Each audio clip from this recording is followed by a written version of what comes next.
With the natives all but destroyed, the Spanish set about turning Cuba into their most important settlement in the New World.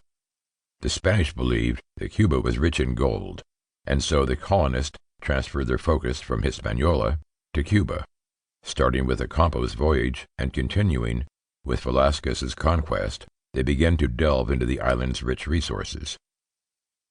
While gold turned out not to be as abundant as the Spanish had hoped, there were other treasures to be found in Cuba. The most important were tobacco and sugar. Tobacco had been completely alien to Europeans up until Columbus's arrival in the Americas. The plant is native to South and Central America and had been used by the various native peoples for centuries as a kind of cure-all as well as for smoking. The Taino introduced the Spaniards to smoking the leaves in a crude cigar, and the strange habit spread like wildfire. While some tobacco was taken back to Europe to be cultivated there, it grew best in its place of origin, and soon the Caribbean islands were being called upon to feed the brand new and insatiable European craving.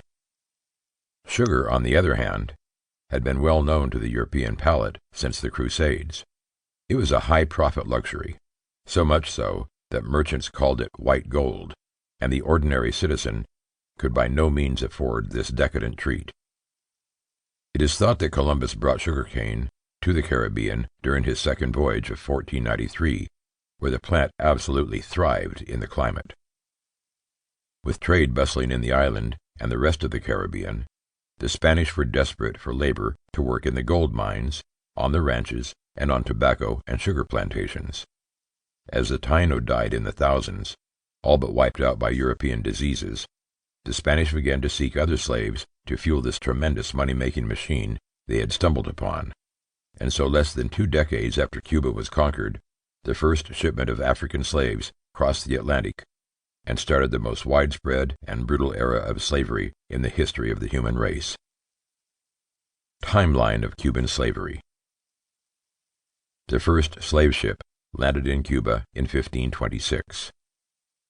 While the slave trade would reach its peak during the 18th century, it remained a steady trade throughout the 1500s and 1600s. After the siege of Havana in 1762, Britain briefly occupied the port and imported Cuba's first large load of slaves, over 4,000 in a single year. This boosted the slave trade to the extent that by the 1780s, almost 20,000 slaves were being brought to Cuba in a single decade. In the 15 years that followed, more than 90,000 slaves passed through Havana. Slavery would continue for more than 300 years until it was finally abolished in the late 19th century. In total, about 370,000 slaves would arrive in Cuba, more than the entire Taino population of the island had been at its peak. Capturing African slaves.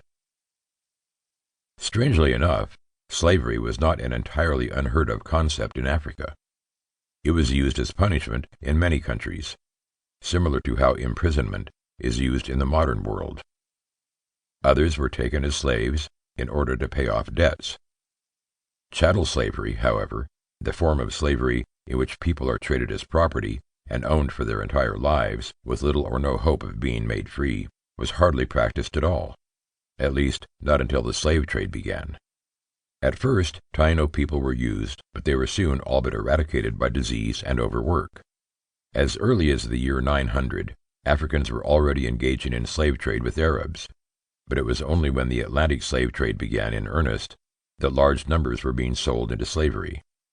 As native slaves died in the thousands, the Spanish colonizing Cuba turned to another source of replaceable human beings to satisfy their appetite for labor, and Africa had a much greater population. African rulers and smugglers started their part in the slave trade by kidnapping or using prisoners of war.